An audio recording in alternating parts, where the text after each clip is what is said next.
Chapter 12. Then Jesus 6 days before the Passover came to Bethany, where Lazarus was, which had been dead, whom he raised from the dead. There they made him a supper, and Martha served. But Lazarus was one of them that sat at the table with them. Then took Mary a pound of ointment, of spikenard, very costly, and anointed the feet of Jesus, and wiped his feet with her hair, and the house was filled with the odor of the ointment. Then said one of his disciples, Judas Iscariot, Simon's son, which should betray him, Why was this not ointment sold for 300 pence, and given to the poor? This he said, not that he cared for the poor, but because he was a thief, and had a bag, and bare what was put therein. Then said Jesus, Let her alone. Against the day of my bearing has she kept this. For the poor always have ye with you, but me ye have not always. Much people of the Jews therefore knew that he was there, and they came not for Jesus' sake only, but that they might see Lazarus also, whom he had raised from the dead. But the chief priests consulted that they might put Lazarus also to death, because by reason of him many of the Jews went away and believed on Jesus. On the next day, much people that were come to the feast, when they had heard that Jesus was coming to Jerusalem, took branches of palm trees, and went forth to meet him, and cried, Hosanna! Blessed is the King of Israel that cometh in the name of the Lord. And Jesus, when he had found a young ass, sat thereon, as it is written, Fear not, daughter of Zion. Behold, thy king cometh, sitting on an ass's colt. These things understood not his disciples at the first. But when Jesus was glorified, then remembered they that these things were written of him, and that they had done these things unto him. The people therefore that was with them, when he called Lazarus out of his grave, and raised him from the dead, bear record. For this cause the people also met him, for that they heard that he had done this miracle. The Pharisees therefore said among themselves, Perceive ye how he prevailed nothing? Behold, the world is gone after him. And there were certain Greeks among them that came up to worship at the feast. The same came therefore to Philip, which was of Bethsaida of Galilee, and desired him, saying, Sir, we would see Jesus. Philip cometh and telleth Andrew, and again Andrew and Philip tell Jesus. And Jesus answered them, saying, The hour is come, that the Son of Man should be glorified.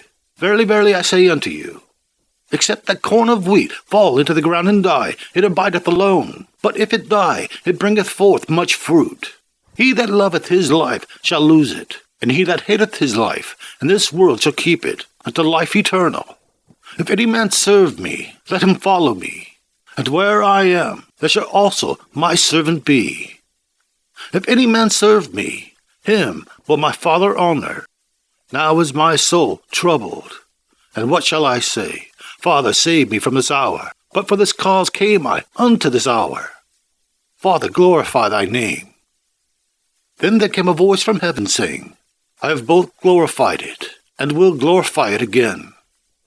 The people therefore that stood by and heard it said that it thundered. Others said, An angel spake to him. Jesus answered and said, This voice came not because of me, but for your sakes.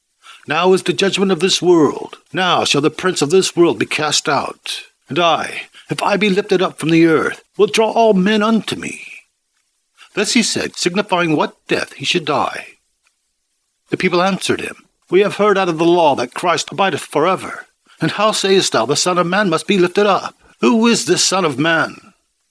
Then Jesus said unto them, Yet a little while is the light with you. Walk while ye have the light, lest darkness come upon you. For he that walketh in darkness knoweth not whither he goeth. While ye have light, believe in the light, that ye may be the children of light. These things spake Jesus, and departed, and did hide himself from them. But though he had done so many miracles before them, yet they believed not on him, that the saying of Elias the prophet might be fulfilled, which he spake, Lord, who hath believed our report? And to whom hath the arm of the Lord been revealed?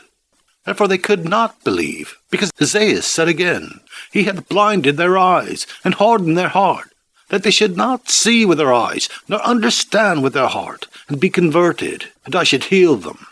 These things said Isaiah, when he saw his glory, and spake of him.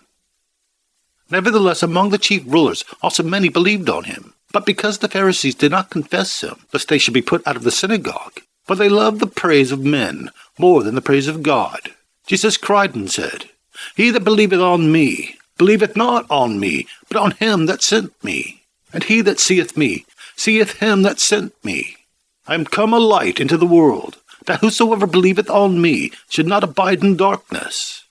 And if any man hear my words, and believe not, I judge him not. For I came not to judge the world, but to save the world. He that rejecteth me, and receiveth not my words, hath one that judgeth him. The word that I have spoken, the same shall judge him in the last day. For I have not spoken of myself, but the Father which sent me. He gave me a commandment, what I should say, and what I should speak. And I know that this commandment is life everlasting. Whatsoever I speak therefore, even as the Father said unto me, so I speak.